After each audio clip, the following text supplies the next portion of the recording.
Imagine for a second that it's 2 a.m. You've just been handed this medical diagnosis that essentially alters the entire course of your life. Right. But it's for a condition so rare that most people, they can't even pronounce it. Yeah, that's a terrifying place to be. Terrifying, exactly. You are exhausted, you are terrified, and you're just desperately scrolling through some buried Reddit thread. Yeah. You're trying to find someone, literally anyone, who understands what you're actually going through. Mm. And then you spot a link. You don't take the time to, open a dedicated app or subscribe to a channel or anything like that.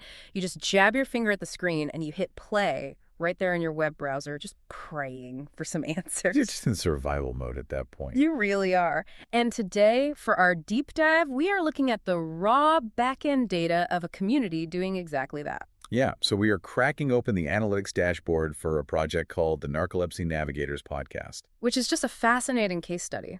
Oh, it really is. And the time frame we have for this data spans from late 2023 all the way through March 2026. Wow, so a pretty solid chunk of time. Yeah, exactly. And this includes everything. I mean, Buzzsprout downloads spreadsheets, Spotify follower charts, YouTube engagement metrics, and even geographic heat maps. So usually, when you pull up marketing data, you expect to see the standard playbook. Right. The usual metric. Yeah. Marketers want this massive billboard on a digital highway.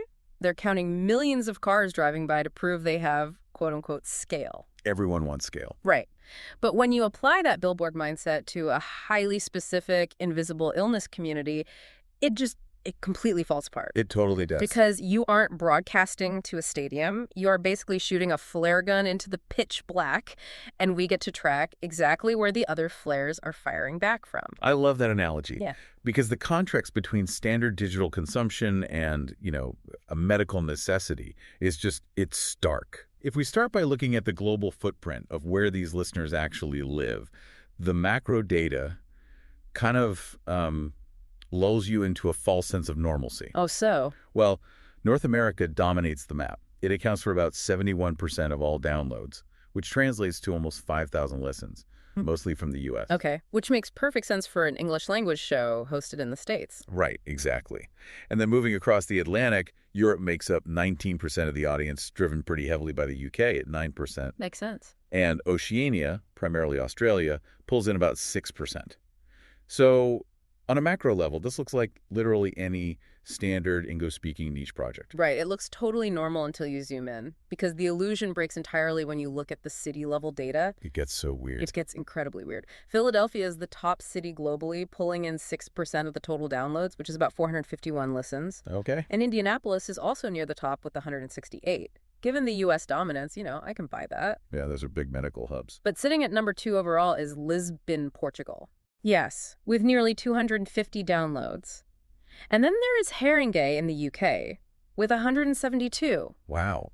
And I have to push back here because algorithmically, that makes literally zero sense. None at all. Like, why would an algorithm arbitrarily blast a niche medical show into Haringey in Lisbon? Well, because algorithms don't care about Haringey. Humans do. Oh, that's a good way to put it. Yeah, to understand why those specific cities light up like Christmas trees on our heat map, we need to establish the reality of the medical conditions this audience is dealing with. Right. We are talking about narcolepsy, idiopathic hypersomnia, and Klein-Levin syndrome. Wait, before we unpack the geography, let's just establish a baseline for those conditions for you listening, because if you don't have them, they just sound like, medical jargon. Yeah, just words. What are they actually doing to a person's body that would fundamentally change how they use the internet? Okay, so narcolepsy is a chronic neurological disorder where the brain entirely loses its ability to regulate sleep-wake cycles. It just can't regulate it. Right. Patients experience overwhelming daytime drowsiness and these sudden sleep attacks. Okay. Then you have idiopathic hypersomnia, or IH, which involves chronic, debilitating daytime sleepiness. And it's accompanied by severe sleep inertia.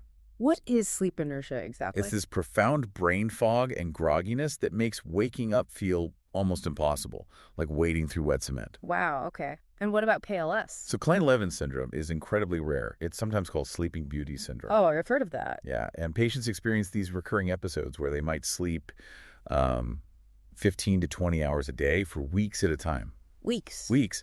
And they suffer severe cognitive impairment when they're actually awake. That is I mean, that's life-altering. Exactly. Yeah. And because these conditions are so misunderstood and misdiagnosed, knowledge doesn't spread evenly across a country like, say, a pop culture trend would. Right. It spreads through intense, localized trust nodes. By nodes, you mean like physical, real-world hubs driving this digital traffic? Yes, exactly. Think about a highly specialized sleep clinic located in Philadelphia, where a doctor actually prints out the URL of the show and physically hands it to newly diagnosed patients. Handing them a piece of paper. Right. Or consider a vocal patient advocate living in Lisbon who moderates a local WhatsApp support group. Oh, so it's one person. Yeah, that single human being sharing a trusted resource creates an intense micro-pocket of community. That is fascinating. The data proves that in chronic illness spaces, word of mouth isn't just, some marketing buzzword. It is a literal lifeline passed from one local patient to another. So if we know these listeners are isolated, dealing with extreme brain fog, and they're firing off these localized flare guns to find each other, we should be able to see the exact trajectory of that flare in the tech data. Absolutely. Like, how are they physically pressing play? Well, the device analytics confirm a really fascinating behavioral pattern. Yeah. 74% of the audience is listening on a mobile device. Okay, pretty standard. Yeah, and it's split heavily toward Apple iPhones at 50%, with Android at 23%. When we filter by the applications they use, Apple Podcasts takes the top spot at 24%, and Spotify captures 18%. Okay, that sounds like a perfectly normal podcast audience so far, but you are totally burying the lead here. I totally am. Because I saw the Buzzsprout anomaly in the stack. 23% of all listens, which is over 740 downloads, happen directly on a web browser. Yep. Safari, Chrome, Samsung Internet. It is the second most popular way to listen to this show, handily beating Spotify. It's wild. For a normal audio project, maybe 2% of people listen on a browser. Yeah. I mean, who listens to a 45-minute audio file in a browser tab? Someone who is functioning in a state of high urgency and low cognitive energy. Okay, unpack that for me. So put yourself in the shoes of a patient experiencing that severe sleep inertia we just talked about. The wet cement feeling. Exactly. Okay. You were researching your symptoms on, say, a private Facebook group or a medical forum. Another patient posts a link to an episode. Right. When you tap that link on your phone, it usually doesn't open your podcast app automatically. It opens this clunky in-app web browser.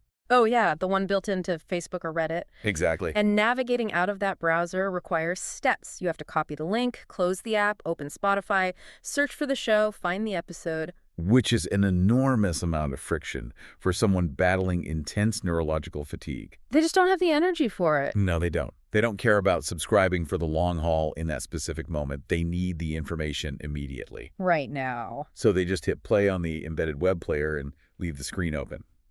The massive web browser metric is a definitive behavioral signature of research-driven listening. It tells you the audience is actively hunting for solutions, not passively scrolling for entertainment on their commute. They are sitting in their living room, exhausted, refusing to switch apps because they just need an answer. That's exactly it. That begs the question, though, what specific audio file is valuable enough to hold them there? Good question.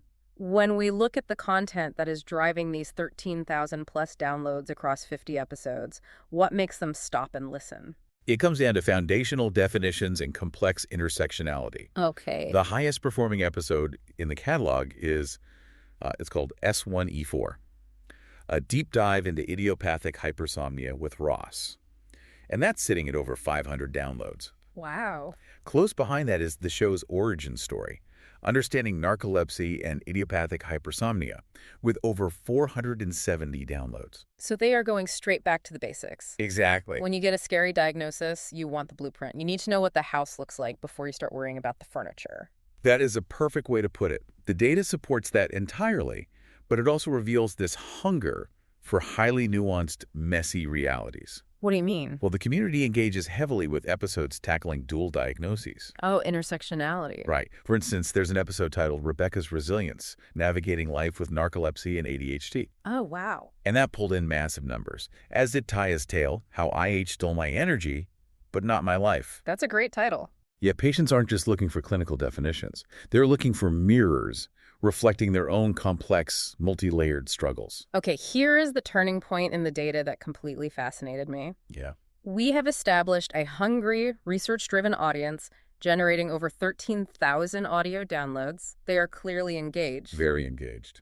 But then you flip over to the YouTube tab in the analytics. You look at the video performance for the exact same 50 episodes. Yeah. It is a total ghost town. It really is. Out of 50 published episodes on YouTube, the channel has accumulated a grand total of 641 views. Wait, 641 views total? Not per video. That is the lifetime total across the entire channel. That is shockingly low. Yeah. The total watch time is barely 82 hours. Right. The top performing piece of video content isn't even a full episode. It's a short connection video with 127 views. Oh, man. Most of the actual long-form episodes are sitting there with 6, 10, or maybe 15 views. Why the catastrophic disconnect? I mean, we live in a creator economy where every guru screams that you must have a video component, right? Right. Everyone says audio is dead. Yeah. They tell you YouTube is the only path to discovery. Yet here, audio is thriving and video is effectively flatlining. Well, the algorithm is actually punishing the channel because of the physical reality of the audience. How so? The defining symptoms of these conditions include photophobia. Oh, sensitivity to light. Exactly. Sensitivity to light and overwhelming visual and cognitive fatigue. Right. Staring at a bright screen to consume a 45-minute video interview requires active, sustained energy that this audience simply does not possess. Which means if they do click a YouTube link, they are likely turning their phone face down. Yep. Or minimizing the tab to just listen to the audio while resting their eyes. Precisely. And the YouTube algorithm tracks average view duration and visual engagement. Ah, of course. Right, so if users are clicking away to other tabs or the video detects low visual retention, the algorithm classifies the content as low quality or unengaging. Wow, so it just kills it. It stops suggesting the video entirely, just burying it in the search results. It literally hides the community because the patients are too tired to stare at a screen. Yeah, it's brutal. That is a vital insight for anyone building anything digital right now. You cannot blindly follow standard marketing advice if it conflicts with the physical limitations of your user base. You really can't. For this community, audio isn't just a format choice, it is a required accommodation. Yes, accommodation is the perfect word. Audio allows a patient to lie in a dark room, close their eyes, and still receive life-changing medical advocacy. Video is a barrier, but audio is an accessible lifeline. And since YouTube is effectively a dead end for discovery for them, the project relies entirely on audio platforms to slowly build a foundational audience. Right. And the Spotify timeline data gives us a brilliant chronological map of what that endurance actually looks like in a medical niche. Let's talk about that timeline because it is the definition of a slow burn. Oh, yeah. I was looking at the early spreadsheet rows. On December 13th, 2023, the show had exactly 12 plays and 5 followers on Spotify. Yeah, it started from 0. Literally 0. And scanning through December and January of that first year, you see these agonizing stretches of days with 0 plays, 1 play, maybe 2. Just a trickle. Right. It is a flat line that would convince almost any creator to just abandon the project entirely. But they kept publishing. They did. And by March 2026, the data shows they had climbed to 296 dedicated Spotify followers. Yep. Now, for someone used to seeing viral TikTok metrics in the millions, 296 followers sounds like a rounding error. It sounds tiny. But in this specific context, is that a small number? Not at all. You have to factor in the prevalence of these diseases. Narcolepsy affects roughly 1 in 2,000 people. Okay. Klein-Levin syndrome affects approximately 1 in a million. Wow. So the addressable market is tiny. Having 296 dedicated followers who tune in regularly is the equivalent of packing a specialized medical auditorium every single time you speak. That's incredible when you frame it like that. It's essentially a masterclass in planting evergreen content. Yes, evergreen is the key here. They didn't chase viral trends or try to game an algorithm with clickbait. They built structured, highly specific pillars. The medical series is a prime example of that strategy. Oh, right. They brought on experts like Dr. Caitlin Chasser to explore the intersection of menopause and sleep, and they hosted neurologists to break down systemic sleep impacts. Very targeted. Yeah, and they balanced that with an advocacy series featuring episodes with leaders like Matt Hornsnell to discuss legislative and social action. So they just planted one specialized seed at a time. Exactly. An episode on KLS parenting over here, a doctor's perspective on workplace accommodations over there, and they just watered it for years, entirely off the mainstream radar. And it worked. It did. And because they built it on utility rather than viral hype, those 296 Spotify followers, along with the thousands downloading via Apple and web browsers, are fiercely loyal. Oh, they're going anywhere. No, they aren't going to unsubscribe just because a platform changes its recommendation engine. They are tethered to the resource. That resilience is the core takeaway.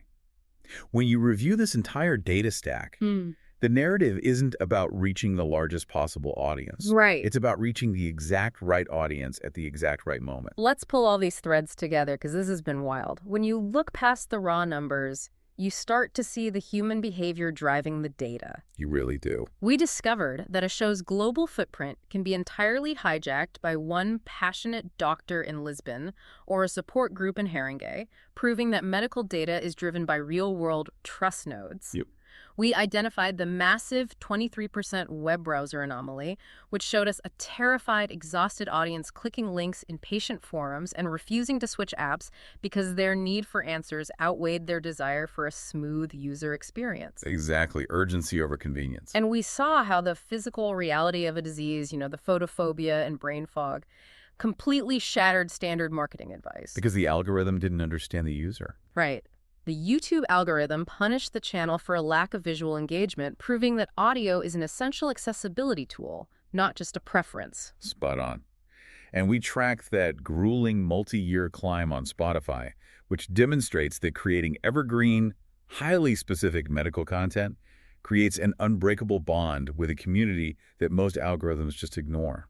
So to you listening, whether you are analyzing a digital business, trying to build a community from scratch, or just attempting to understand how invisible networks operate online, remember that a spreadsheet only tells you what happened.